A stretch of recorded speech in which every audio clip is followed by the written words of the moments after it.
My name is Elizabeth Mitchell and I'm from Long Island, New York. This upcoming September, I will be starting my second year as a preschool teacher.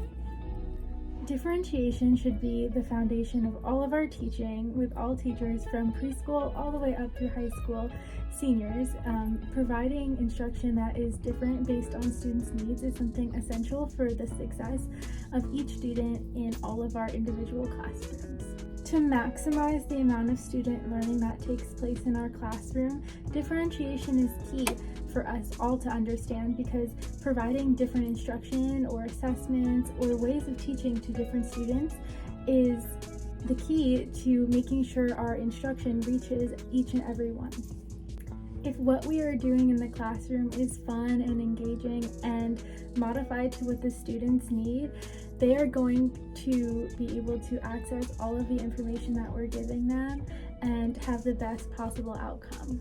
In my personal experience in my classroom, I find if I provide lessons and activities that students are interested in, they won't fight back on doing those tasks and learning in that way. So it's really a blessing to have the opportunity to cater our instruction towards what the students are interested in and what they like, and what's most accessible for them to access all the different information. It's wonderful. One way I think that differentiation could work in a bit of an older grade would be to change the product that the kids are able to produce as an assessment.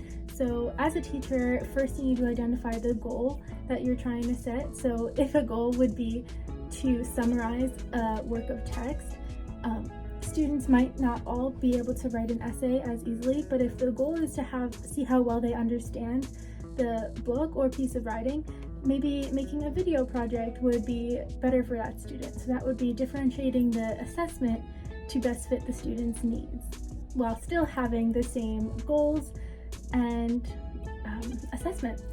Another form of differentiation that could be incorporated into classrooms by teachers for reading instruction could be audiobooks.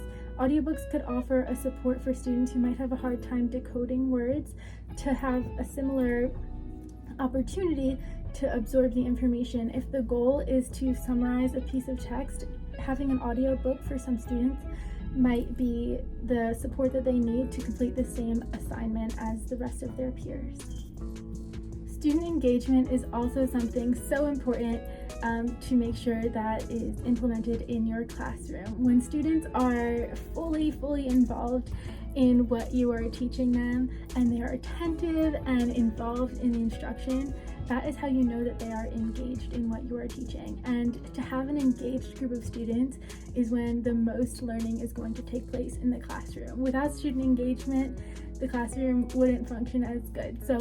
And the students wouldn't be absorbing as much information as they can be. So making sure the classroom is engaging and the students are engaged in what you are teaching is how we can ensure that our students are walking away learning the most information that they can.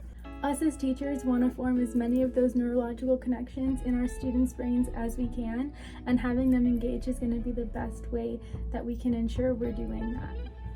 First way that I like to have students get engaged in my classroom is the context of their environment. So to create an environment that's welcoming and inviting for students to come in and make it their own space is a way that I find students get really engaged with the atmosphere, and then everything trickles down behind that. So when they're involved in hanging up their work and making their classroom a place that's their own, they tend to get engaged with all the other things in the room.